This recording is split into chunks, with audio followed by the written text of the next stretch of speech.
Who knows about crowdsourcing? Who's heard of crowdfunding? Okay, so they're very, very similar concepts.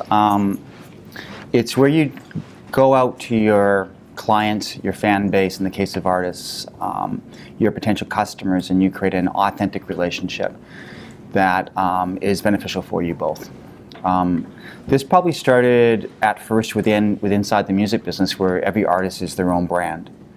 And that connection with the sort of fan is really the sort of lifeline. And for decades, artists didn't have a connection with their fans. If you bought their record at a record store, when we used to have record stores, the interaction was with the clerk at the counter. It wasn't with the artist. Any of that data might have been given to the record label, but was never given to the artist. So there's never a direct relationship. An artist would get that relationship when they would go to an in-store, do a performance. If they could put their ego out of the way and be like a Garth Brooks and stay after the performance and shake everyone's hands and meet everyone, that is that actual interaction. In doing that, it's the understanding that your Uber fans are your marketing team. So how do you actually engage them in a way that is a win? So in the sort of crowdfunding world, which started probably in about 2006, 2007, the sort of earlier models of this showed up.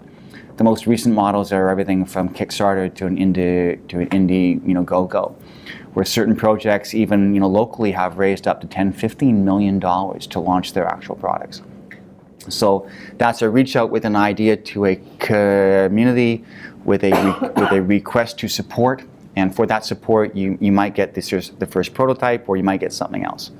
And a lot of small businesses have actually launched that way, or brought new products to market that way, and had that be their sort of capital fund versus pitching to angels and getting diluted and going through that whole process.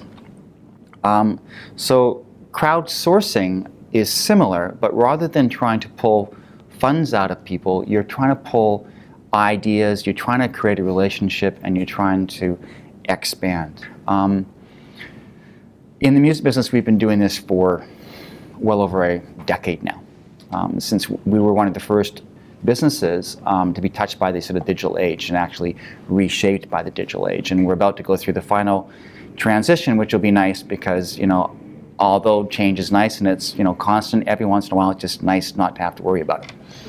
So what I've done with these sort of talks is I usually go around the room and try and quickly, within 5 minutes, talk to each of you about your business and how you can bring this in. Try and spark a conversation, not just between me and you, but between yourselves. And to understand how, with a little bit of energy, you can create a movement. To give an example of how you can do this, we're going to open up a YYoga in Park Royal. We're going to reach out to the community of Park Royal and allow them to be part of us actually building it through the purchasing of products that they can't get at any other time. And in doing that, we'll actually have a community come together before we actually build the studio. So that's just a unique way of going into a market without actually being in the marketplace yet. We know there's demand there.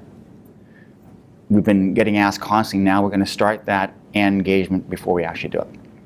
So what I like to do is just kind of go around the room, and we'll just go one by one, and we'll quickly talk about what your business is, and then about how you could crowdsource, and you'll begin to understand what this is. This is a brainstorm. Okay, so it's a blue sky thing. There is no such thing as no, and you need to understand that if you can imagine it, it actually exists. You're not chasing a dream. You're actually walking backwards. If you know what it looks like, you know what it looks like. Okay? So this is not about dream catching. This is about understanding something and then deciding how you're actually going to do it, because it already exists.